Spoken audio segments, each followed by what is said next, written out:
The War of the Bounty Hunters comic book run kicked off this week with a prelude issue, and if you were like me and always thought Boba Fett came off as a bozo in the original trilogy, then this run, like The Mandalorian, will help you realize his true badassness.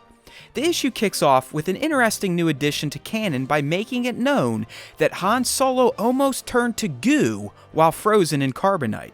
So before Fett ever delivered him to Jabba, he had to make a pit stop to prevent the slug's prize from turning into Han Supo.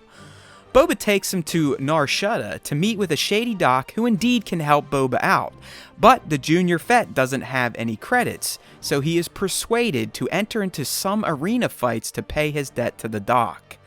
I will say that this scene greatly helps give more character to Boba at this stage in the Star Wars timeline, so it's awesome to see this character getting more fleshed out after his triumphant live-action return in Mando.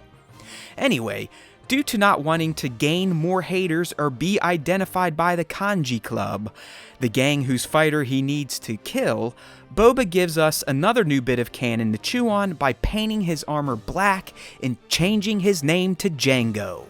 I freaking love the all-black Boba look, but more importantly, I appreciated his callback to his headless daddy.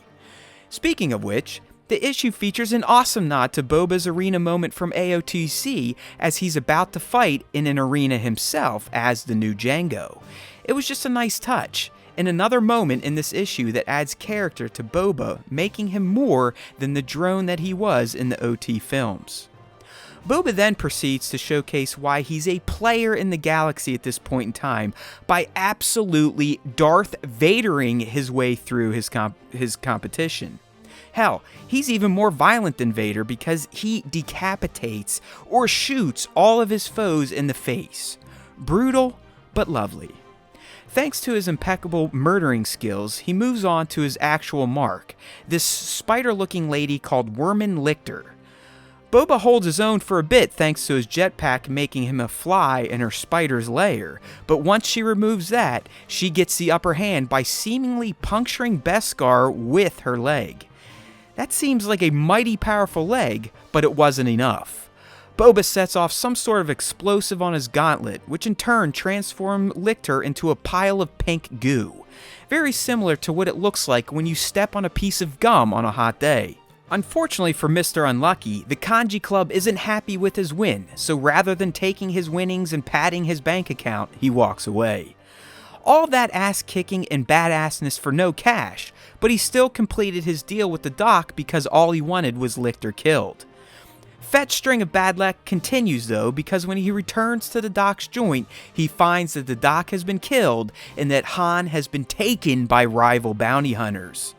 Boba closes out the issue by lying to Jabba about a delay with his shipment, and the official begin to the War of the Bounty Hunters. I'll tell you what, I'm already hooked into this miniseries, and from a fairly new big fan of Boba now that he's no longer a bozo, that's impressive. I mean, I had no respect for this version of the character due to how silly he's portrayed in the OT movies, but thanks to an issue like this, and his Neo-Boba renaissance via Mando, this former bum of a character to me is quickly becoming one of the more interesting Star Wars characters around. Stick that in your pipe and smoke it. Alright, make sure to tune into the next episode of the Star Wars Time Show, in which myself and my co-host Nick will fully break down this issue and give our thoughts on it as a whole.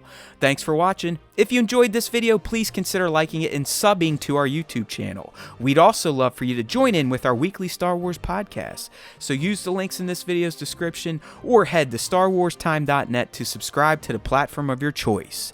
There's always time for Star Wars Time, and remember, if you listen to the Star Wars Time Show, the Force will be with you, always.